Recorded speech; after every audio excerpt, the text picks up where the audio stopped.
नमस्कार, news state की digital platform पर आप सभी का एक बार फिर से स्वागत है। मैं हूं आपके साथ धीरेन्द्र अवस्थी और मेरे साथ है मेरे सहयोगी गौरव। आज हम एक ऐसे टॉपिक पर चर्चा करेंगे जो कि पिछले कई दिनों से काफ़ी ज़्यादा विवादित रहा है। दरअसल हाईकोर्ट के जस्टिस शेखर यादव का एक बयान आप लोगों ने भी सुना होगा, जो कि काफ़ी चर्चा में इन दिनों रहा। विश्व हिंदू परिषद के कार्यक्रम में जस्टिस शेखर यादव पहुंचे हुए थे। वहां पर कुछ उन्होंने ऐसा बोल दिया जिसको लेकर अब सियासत होनी शुरू हो गई है। उनके बयान को लेकर उनके खिलाफ महाभियोग भी लाने की तैयारी की जा रही है, क्योंकि उनका बयान ही कुछ ऐसा था। उन्होंने एक विशेष समुदाय को टारगेट करते हुए कुछ ऐसे शब्द बोले थे जो हम यहाँ पर नहीं बोल सकते हैं। उन शब्दों को लेकर कुछ लोगों ने आपत्ति जताई और उनके बयान को लेकर भी आपत्ति जताई है। अब उनके खिलाफ महाभियोग लाने की भी तैयारी चल रही है। जो सुप्रीम कोर्ट के वकील हैं कपिल सिब्बल, उनकी तरफ से एक अभियान चलाएगा जिसमें 38 सांसदों ने महाभियोग के पक्ष में हस्ताक्षर भी कर दिए हैं। लेकिन जस्टिस शेखर यादव के बयान का केंद्रीय मंत्री गिरिराज सिंह ने समर्थन किया, यानी कि उनके बयान को लेकर भी दो गुट बट गए हैं। एक तरफ केंद्रीय मंत्री का समर्थन है, दूसरी तरफ तमाम विपक्षी दल के जो सांसद हैं उनका विरोध भी है। गौरव, एक तरह से अगर देखा जाए तो जिस तरह से कहीं ना कहीं सरकार में अपना एक वो रोल दिखाने के लिए, करीबी दिखाने के लिए सरकार का इस तरह के बयान दिए जाते हैं। लेकिन गलत यहाँ पर ये हो जाता है कि आप न्यायाधीश है, जस्टिस हैं, जस्टिस आपको करना है और आप उस कुर्सी पर बैठकर इस तरह के बयान नहीं दे सकते हैं। हालांकि कुछ तस्वीरें वो भी वायरल हुई थी जब चीफ जस्टिस थे DY चंद्रचूड़, उनकी एक तस्वीर वायरल हुई थी। प्रधानमंत्री मोदी के साथ में वो एक कार्यक्रम में पहुंचे थे, हाँ, वो उनके घर पूजा पाठ कर रहे थे। उनके घर जो तो कहीं ना कहीं उसका भी एक इफेक्ट, जो तमाम चीफ जस्टिस हैं, हाई कोर्ट के जज हों, सिविल जज हों या फिर सुप्रीम कोर्ट के जज हों, उनके अंदर एक कहीं ना कहीं ये उस फोटो का, उस कार्यक्रम का एक इम्पैक्ट पड़ा था कि प्रधानमंत्री मोदी के साथ रहेंगे, उनके साथ फ़ोटो उनकी होगी, सोशल मीडिया पर जाएगी तो लोग समझेंगे कि ये सरकार के बहुत करीबी हैं।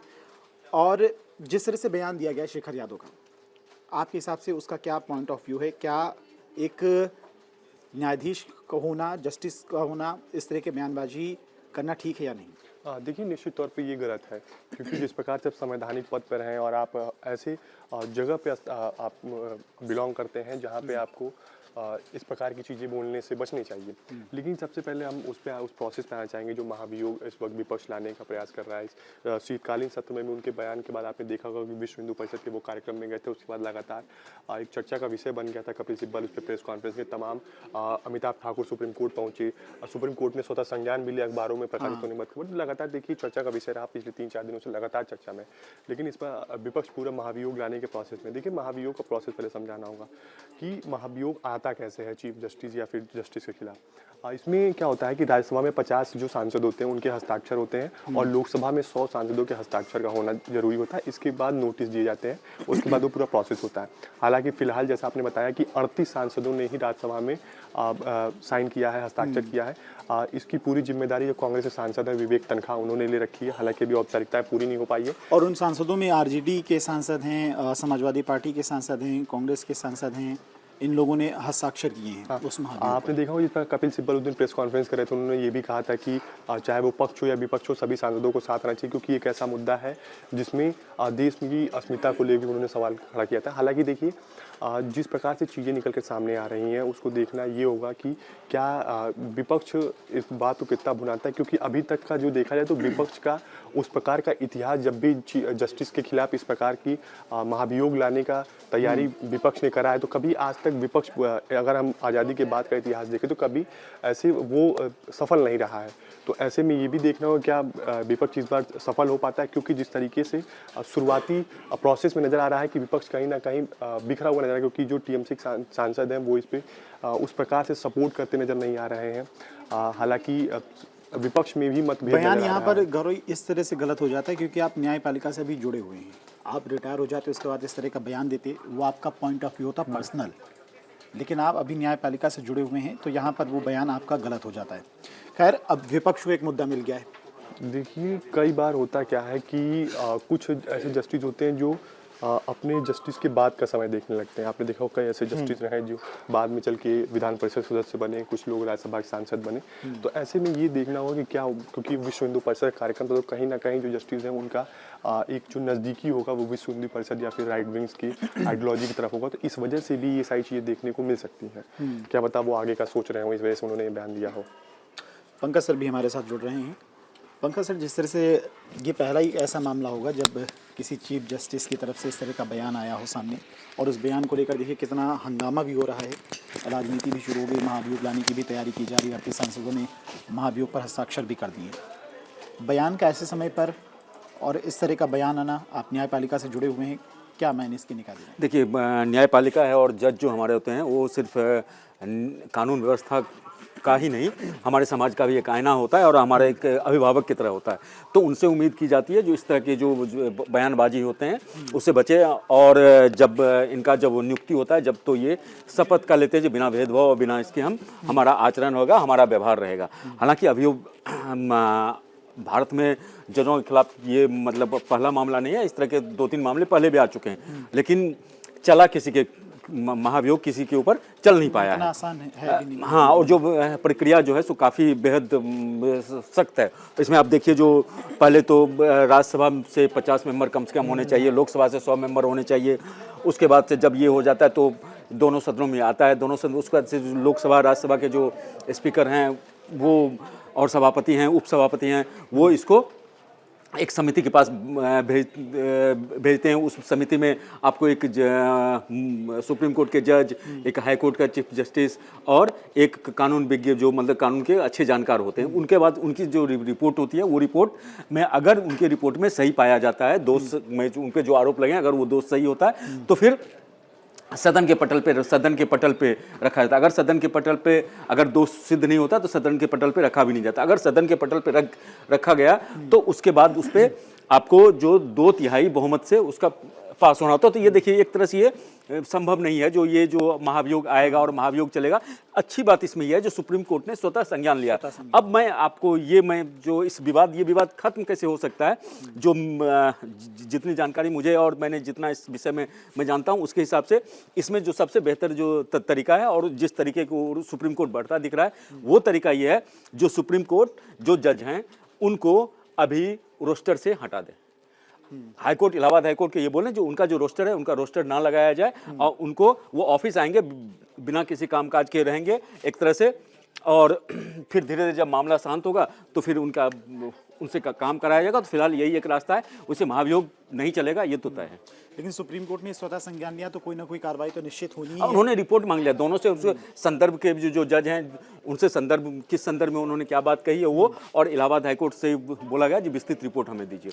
लेकिन अब देखिए, शेखर यादव का बयान सामने आया, उसके बाद केंद्रीय मंत्री गिरिराज सिंह ने उनके बयान का समर्थन कर दिया, विपक्षी दलों के सांसद उनके खिलाफ हैं, महाभियोग पर हस्ताक्षर कर दिया, तो एक तरह से कहे तो उनके खिलाफ ही हैं। हाँ देखिए, कपिल सिब्बल एक जानकार ये हैं और देश के नामी मतलब वकील हैं, राज्यसभा के सांसद भी हैं, लेकिन विपक्ष में हैं। तो कपिल सिब्बल का विपक्ष का काम होता है मुद्दे को उठाना, मुद्दा उठता ही रहता है। और दूसरी बात, मैं जो जज साहब के बयान को मैं ये कहूँ तो देखिए, बयान वो होते हैं चूंकि जो हमारे समाज में चल रहा होता है उसका हर व्यक्ति पे कुछ ना कुछ असर पड़ता है। तो हो सकता है उस प्रभाव में थोड़े बहुत हमारे ये जज साहब आ गए होंगे और उसमें उन्होंने ये बहकी बातें कर दी। कहीं ऐसा तो नहीं हुआ? देखो, वीएचपी का कार्यक्रम था, जोश में जस्टिस साहब के मुंह से निकल गया। देखिए, जो यूसीसी के मुद्दे पे वो बोल रहे थे, जो क्यों यूसीसी जरूरी है और क्या है, तो इस मुद्दे पे वो चर्चा करते करते थोड़ा सा जो चूंकि हमारे समाज में और इस्तेमाल गलत कर दिया, शब्दों का, हाँ, भावनाओं में वो कहना ये चाह रहे थे कि देखिए, आप जहाँ होते हैं ना, देखिए आप जहाँ जिस जगह पे होते हैं ना, उसका एक अपना ऑरा होता है, उसका भी एक ये होता है। तो उसके प्रभाव में वो विश्व हिंदू परिषद का कार्यक्रम था, उसमें वो भूल गए हुए थे, बोलते बोलते ये भूल गए वो जो मेरा अपना, जब मैं कहीं सार्वजनिक जीवन में जब मैं हूँ तो मेरा अपनी निजी कोई मान्यता और वक्तव्य नहीं होता है, मेरा जो कानून कहता है, और जिसमें पद में हो तो पद की गरिमा मुझे बना के रखने के बोले, तो वो थोड़ा सा भावनाओं में बह गए। लेकिन अब केंद्रीय मंत्री गिरिराज सिंह कह रहे हैं कि उनका जो बयान है उनका पर्सनल बयान है, किसी कार्यक्रम में, बीएचपी के कार्यक्रम में गए थे, वहाँ बोला, ना कि कोर्ट में बोला। हाँ नहीं, यही तो, और ये देखिए, तो इसमें देखिए ये जो गिरिराज सिंह, देखिए गिरिराज सिंह अपने इस तरह के बयानों के लिए गिरिराज सिंह जाने जाते हैं, और मुझे लगता है कि गिरिराज सिंह की जो सियासत है, जो उनकी जो राजनीतिक रोटियां जो है सो इसी पे सिकती है। तो इसलिए गिरिराज सिंह से कभी आप गिरिराज सिंह कुछ बोलते हैं, कभी कुछ बोलते हैं, हर समय उनका जो एक उग्र विचारधारा के जो आप बोलते हैं उस तरह के, मतलब बीजेपी के अगर कुछ इस तरह के ब्लंट जो लैंग्वेज यूज करने वाले नेताओं में से एक हैं, और वो तो इसलिए उनको सूट करता है और ये बोल रहे हैं। लेकिन जहाँ तक बात रही जो महाभियोग लाने का, तो महाभियोग आने से रहा, चूंकि हाँ ठीक है, विपक्ष जो है 50 राज्यसभा सांसद का वो जुगाड़ कर लेंगे, अभी तक उनके पास 30 हुआ है, 100 विधानसभा 100 लोकसभा में भी उनको हो जाएगा। लेकिन उसके बाद जो है आता है फिर स्पीकर के पास आएगा, फिर स्पीकर का ये होता है, स्पीकर और उपसभापति राज्यसभा लोकसभा दोनों में, तो वहां से एक कमेटी, उस कमेटी का गठन होता है, वो कमेटी फिर जांच करेगी, उस कमेटी का रिपोर्ट में अगर कमेटी उसको मतलब अगर दोषी मानती है तो फिर संसद में आएगा, फिर संसद से 2/3 बहुमत होगा, संसद से फिर 2/3 बहुमत होगा, फिर राष्ट्रपति के पास जाएगा, फिर राष्ट्रपति उसको तो बहुत लंबा है। तो ये जो मैं विपक्ष के लिए यही कहूंगा, जो एक हमारे यहाँ कहावत है लोकल लैंग्वेज में, न राधा को नौमन घी होगा न राधा नाचेगी, तो वो वाला विपक्ष का हाल है। मेरे हिसाब से यही होना है सर।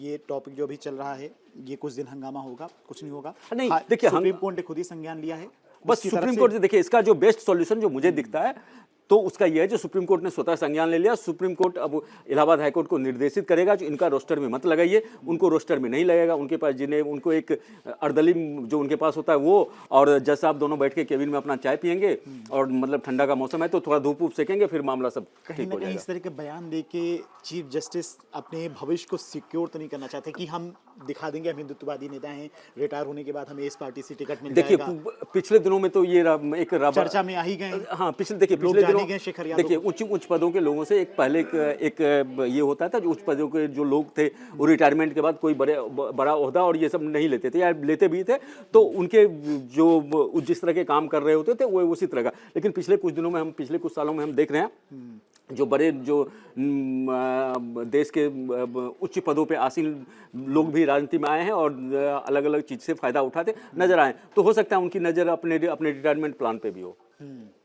तो ये सिनेरियो एक तरह से कहा जाए तो गढ़ा जा रहा है। बाकी अब शेखर यादव के बयान को लेकर कितने दिन ये मुद्दा रहता है, विपक्ष की तरफ से कितने दिनों तक आवाज़ उठाई जाती है, ये देखना होगा। लेकिन हमें नहीं लगता कि ये मामला काफ़ी ज़्यादा लंबा खींचने वाला है।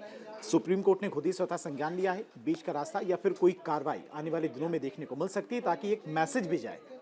बाकी जो सिविल जज हैं या फिर हाईकोर्ट के जस्टिस हैं, उनमें भी एक मैसेज जाए कि आप एक जस्टिस के मतलब न्यायाधीश के पद पर आसीन हैं, तो यहाँ पर आपको सभी वर्गों का ख्याल रखना है। कोई ऐसा बयान नहीं देना है जिससे न्यायपालिका पर लोगों का भरोसा कम हो, ऐसा उन लोगों को ना लगे कि पक्षपात न्यायपालिका कर रही है। जैसा लगातार अब देखिए संभल वाली घटना ही देख लीजिए, कहा उसमें वकील जो एडवोकेट थे जिन्होंने सर्वे का आदेश दिया था, उन पर ही सवाल उठने लगे। देखिए होता क्या है, जो हमारी एक मानसिकता है, जब हमारे अनुकूल सब परिस्थितियां होती है या कोई भी डिसीजन होता है, कुछ होता है, तब उसकी वाहवाही करते हैं, तारीफ करते हैं। अगर हमारे विपरीत अगर हो जाता है तो हम ये करते हैं और ये उसकी आलोचना करते हैं, तो बस वहीं पे और ऐसी परिस्थितियों में अब तो देखिए जैसे बयान देखिए निजी आरोप है, ये आरोप एक लगाए जाते हैं, इसको बहुत गंभीरता से लेने की मतलब जरूरत है नहीं, मतलब वाले मामले में कर रहा हूँ, क्योंकि जब विषम ये होता है तो आप उस तरह से रिएक्ट करते हैं। हाँ अभी जो मुख्य न्याय या अभी जो जस्टिस का जो जज साहब का बयान आया है,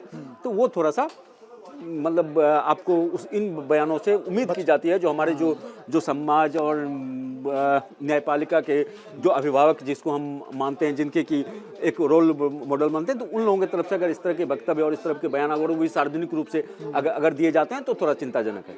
ठीक है, चलिए इसी के साथ इस टॉपिक को खत्म करते हैं। और आप लोग क्या कुछ सोचते हैं शेखर यादव का जो बयान सामने आया, उस बयान को लेकर कमेंट करके बताइएगा। न्यूज नेशन अब व्हाट्सएप पर खबरों के ताजा अपडेट के लिए न्यूज नेशन के इस QR कोड को स्कैन करें।